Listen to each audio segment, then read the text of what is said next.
Las fronteras que dividen la vida de la ausencia de vida son, en el mejor de los casos, difusas y vagas.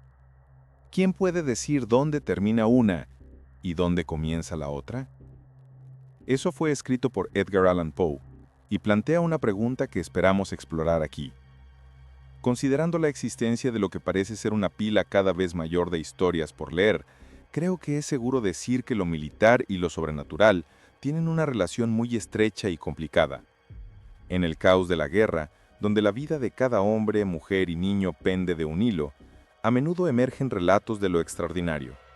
Algunos hablan de suerte o coincidencia, pero en la inquietante quietud de las secuelas, algo inexplicable continúa atormentando a los supervivientes. No es tanto una cuestión de por qué sobrevivieron cuando otros perecieron, sino quién o qué fue lo que los mantuvo con vida. Y recuerda que si te gustan estas historias paranormales, suscríbete para no perderte nada y apoyar el canal. Durante mi tiempo en los Marines, particularmente en las partes más peligrosas, ciertamente fui capaz de reconocer mi propia mortalidad en esos momentos. Y sí, cuando tenía tiempo para pensar en ello, sinceramente esperaba que hubiera algún poder superior esperando para intervenir. Aunque no recuerdo ninguna instancia específica donde mi vida fuera abiertamente salvada por algo que no pudiera explicar, las siguientes historias son de aquellos que sí la tienen. Desde apariciones completas, voces incorpóreas y sueños proféticos, estos son solo un puñado de las muchas historias increíbles de personas que en tiempos de guerra dicen que algo sobrenatural les impidió perecer. La niebla que cuelga ante ti te ofrece una elección: atravesarla o escapar. Más allá hay historias que desafían la explicación y van en contra de lo que sabemos que es real. Es un vacío de realidad e imposibilidad, de hecho y superstición. Solo tú puedes discernir qué creer mientras atraviesas lo que llamamos la niebla de la guerra. A finales de 1915, la Primera Guerra Mundial había estado rugiendo durante poco más de un año, y sin embargo, ya era el conflicto más catastrófico que Europa había visto jamás.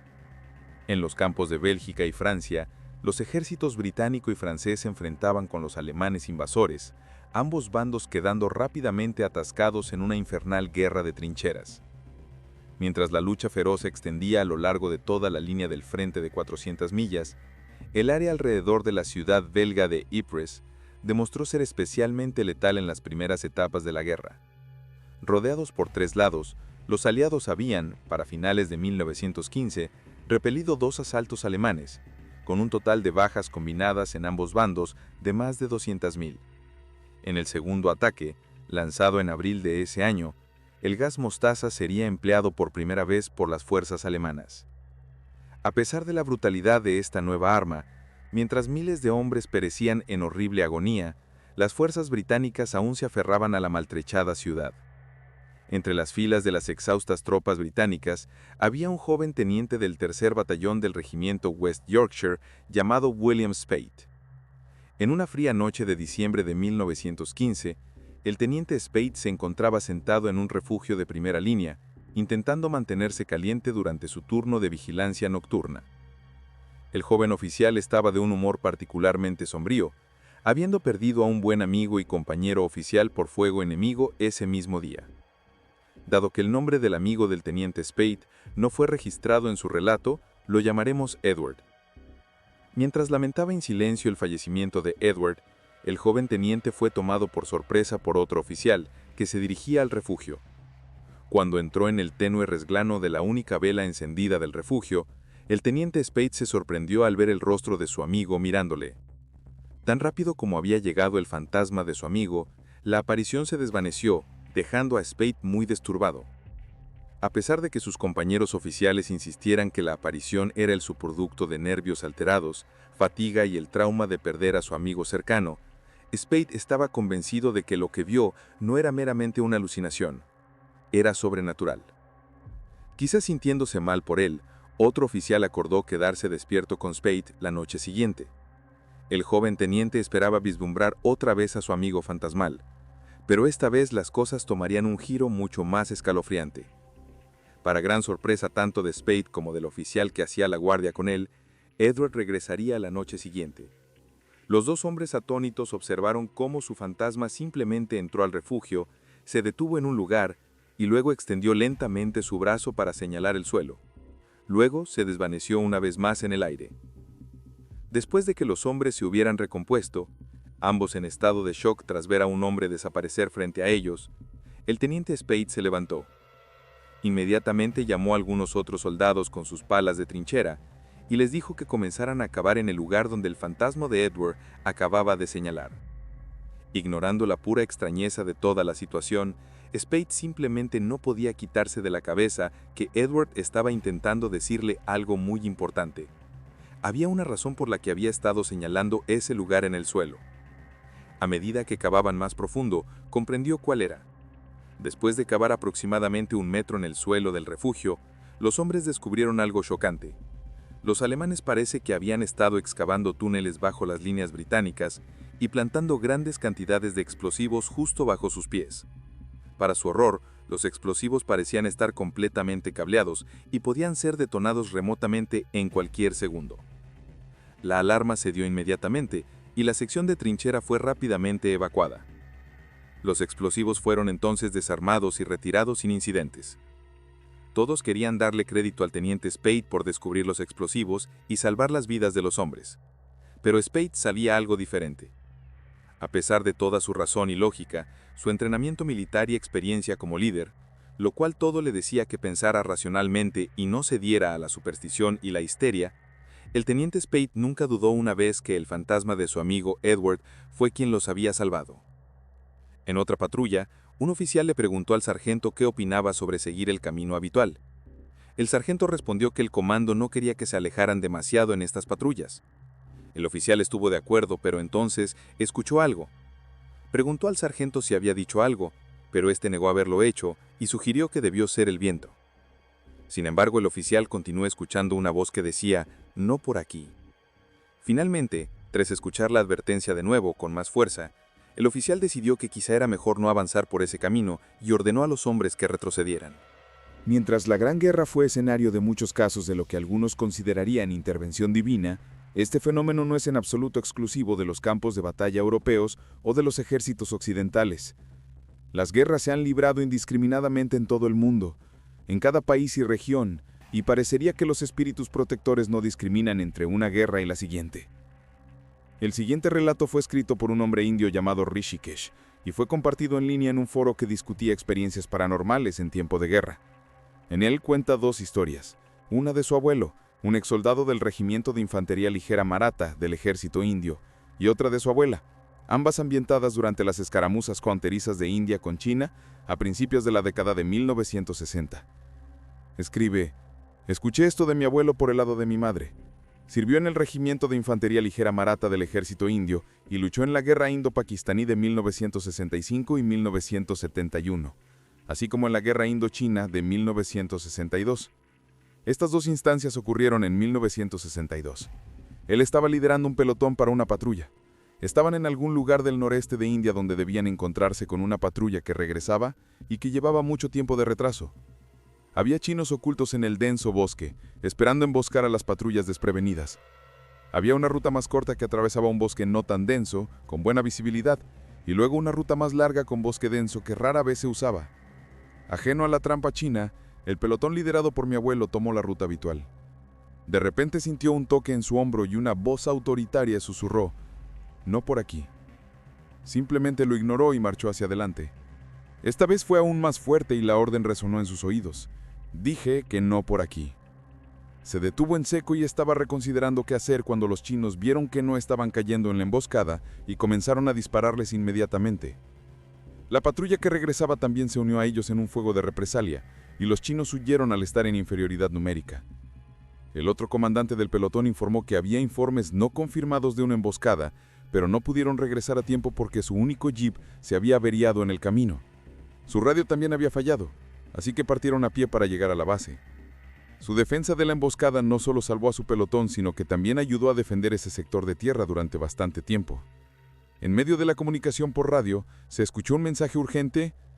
«Esto es del puesto 1. Los chinos han tomado el puesto. Repito, los chinos han tomado el puesto. Estamos cayendo». La segunda mitad del relato de Rishikesh detalla otro suceso del servicio de su abuelo durante la guerra fronteriza indochina, esta vez contado desde la perspectiva de su abuela. Después de ser salvado por la intervención directa de fuerzas sobrenaturales, el abuelo de Rishikesh se encontraría ayudando con lanzamientos de suministros al ejército en los puestos más remotos dispersos por las vastas montañas del norte. Durante uno de estos vuelos, sería derribado sobre territorio enemigo. Cuando recibieron la noticia, su familia creyó que había perecido en el accidente. Sin embargo, la abuela de Rishikesh sabía algo que ellos no sabían. Mientras todos a su alrededor comenzaban a lamentar la pérdida de su esposo, ella dijo que algo o alguien le estaba diciendo que todavía estaba vivo. El relato continúa. Mientras lanzaban comida y suministros en un puesto fronterizo Indochina, mi abuelo estaba en un pequeño avión llamado Packet. Habían estado volando bajo para facilitar el lanzamiento. Los chinos habían capturado el puesto y estaban esperando que llegaran los suministros. No habían quitado la bandera india del puesto, así que nadie sabía que había sido capturado. Después de que lanzaron su carga, los chinos comenzaron a disparar al avión y golpearon el timón. El avión perdió control y se estrelló en un denso bosque abajo. El piloto logró informar que habían sido alcanzados, pero las búsquedas del área no arrojaron resultados. Asumiendo que el avión cayó sobre el lado chino y que los 4 ocupantes habían fallecido, enviaron las pertenencias de mi abuelo de vuelta a casa. Mi abuela estaba en shock. Cuando la familia y los vecinos se reunieron, todos comenzaron los rituales de romper sus pulseras y quitar el bermellón de su frente. Ella obstinadamente los detuvo y dijo: «Todavía no soy viuda. Él regresará». Y después de un par de días, la unidad envió un telegrama diciendo que en efecto había sido encontrado y estaba a salvo. Mi abuela dijo que escuchó la voz de su madre fallecida diciendo: «Todavía no eres viuda. No permitas que te traten como tal». La siguiente historia tiene lugar a miles de millas de distancia y casi 40 años después, pero tiene un parecido asombroso con los eventos descritos por la familia de Rishikesh. Este relato, compartido en línea por un hombre llamado Roland Bartko, describe una instancia similar en la que alguien invisible, evidentemente, salvó la vida de su amiga. La historia nos encuentra en la Guerra de Kosovo de 1999, un conflicto regional que vio a las fuerzas serbias de Yugoslavia enfrentarse con el Ejército de Liberación de Kosovo, de etnia albanesa. Aunque la guerra fue de pequeña escala, se definió por su brutalidad y violencia étnica, lo que impulsó a las fuerzas de la OTAN a intervenir con una campaña de bombardeos a Yugoslavia. Roland describe cómo su amiga, una joven mujer llamada Shepresa, huyó de su ciudad natal en Kosovo junto con otros refugiados. Cuando la guerra llegó a su pequeña aldea en el norte de Kosovo, ella y su familia empacaron algunas pertenencias y abandonaron su hogar. Se había convertido en refugiada como más de la mitad de la población. Todos querían salir del país lo más rápido posible. El vecino de su familia tenía un tractor e invitó a su familia a poner sus maletas, sus niños pequeños y a los ancianos en el remolque del tractor. En ese momento su amiga tenía 18 años y por lo tanto tuvo que caminar junto al tractor. Pronto se encontraron con más refugiados y formaron una larga columna. Al final de la tarde de repente escuchó una voz gritando su nombre. «Spresa, agáchate». Y de nuevo, «Spresa, agáchate». Se dejó caer al suelo. En ese momento una ametralladora serbia comenzó a abrir fuego sobre el convoy de refugiados. Escuchó las balas silbando por su cabeza y golpeando el tractor y el remolque. Había gritos por todas partes a su alrededor. La gente estaba perdiendo la vida. Después de solo unos segundos el fuego de ametralladora había disminuido. Los pocos sobrevivientes se levantaron y comenzaron a buscar a sus seres queridos. Cada persona que había estado sentada en el tractor o en el remolque estaba gravemente herida o no viva. Su amiga fue la única sobreviviente de su familia. Fue la voz que había salido de la nada la que salvó su vida. Nunca estuvo completamente segura de quién había estado gritando su nombre y diciéndole que se agachara, pero le dijo a Roland que en el momento crítico pensó que era su abuelo quien la había llamado. Siempre había amado a su abuelo y se había sentido muy cercana a él. Sin embargo, el anciano había fallecido 2 años antes del ataque de la guerra. Después de este relato hay una conversación que el narrador describe. Una persona comentaba que simplemente no entendía cómo alguien podía creer en este tipo de cosas. Los milagros, la intervención divina, no tenían sentido. La gente ponía toda esta fe en cosas que no podían probarse lógicamente. Era solo fe blanda. Se le preguntó entonces qué era lo que le hacía confiar a los hombres cuyos libros leía. La respuesta era que eso era fácil. La diferencia era que esos hombres, esos filósofos, esos científicos, basaban sus ideas en evidencia, no pedían que aceptara ciegamente cosas que no podían probarse. Usaban lógica, razón y observación para hacer conclusiones. Sus teorías eran probadas, desafiadas y refinadas con el tiempo. No podía simplemente aceptar algo porque alguien dijera que era verdad. La otra persona preguntó entonces si creía que estos hombres eran sabios y veraces porque, aunque un libro de texto tuviera más de 40 autores diferentes, su sabiduría permanecía consistente, y podías ver que esa sabiduría era verdad sin importar quién la estuviera enseñando. La primera persona confirmó que exactamente. Estos hombres no estaban pidiendo confianza ciega. Proporcionaban marcos que podían ser cuestionados, debatidos y refinados.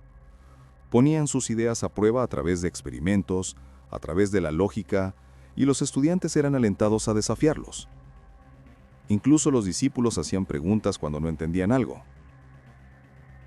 La otra persona preguntó entonces si pensaba que alguien podría simplemente tomar su libro de texto y entender la sabiduría que contiene solo leyéndolo.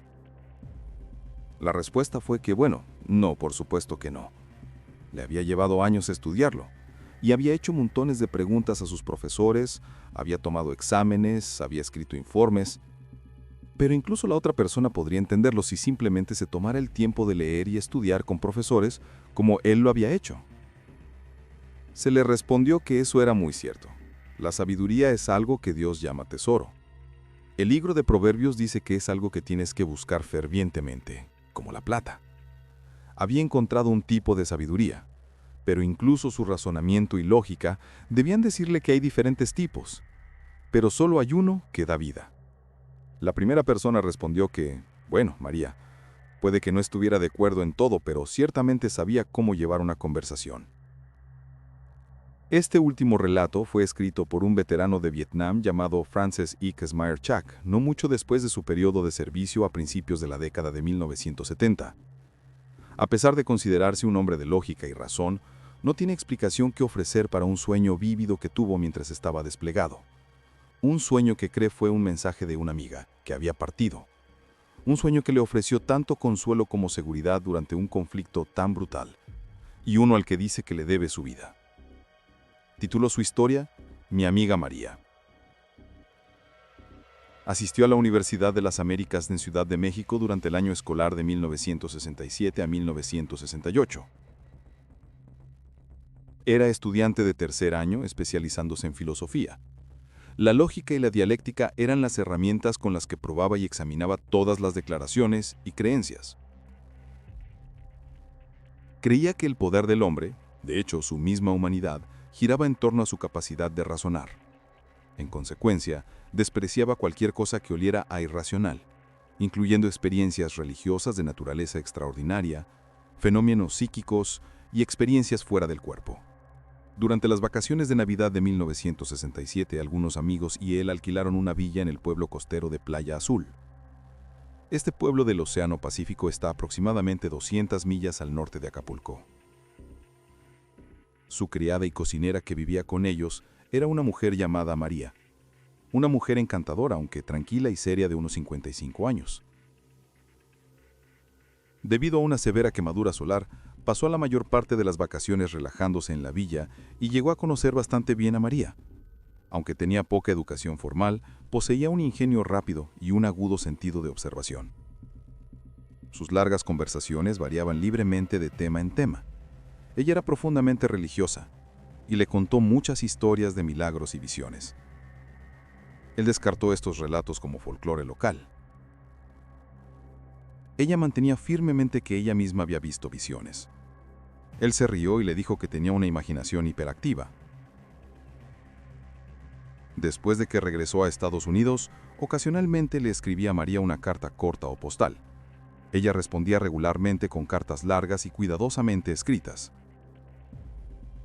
Luego, en 1970, fue reclutado en el ejército y enviado a Vietnam. Su fe en la razón fue destrozada por el infierno que encontró ahí. Se preguntaba a sí mismo, ¿esto es lo que hacen los hombres racionales? En septiembre de 1970 resultó herido y fue enviado al hospital regimental. Estaba en un estado de profunda depresión y sabía que nunca sobreviviría a su periodo de servicio. Estaba seguro de que sería eliminado, quedaría lisiado o que enloquecería. Una noche tuvo un sueño más vívido de su vida. En el sueño estaba sentado en la playa con su uniforme con su rifle a su lado. María se sentó a su lado en silencio y le acarició la parte superior de la cabeza con su mano. Su palma fresca y reconfortante en su frente lo llenó de una maravillosa paz. Se despertó a la mañana siguiente sintiéndose calmado y de alguna manera confiado de que todo iba a salir bien. Inmediatamente se sentó y escribió una carta a María. Luego regresó al servicio, extrañamente purgado de su depresión. Unos meses más tarde, a finales de diciembre, recibió una carta de la hija de María, Graciela Montes. Se disculpaba por no haber escrito antes.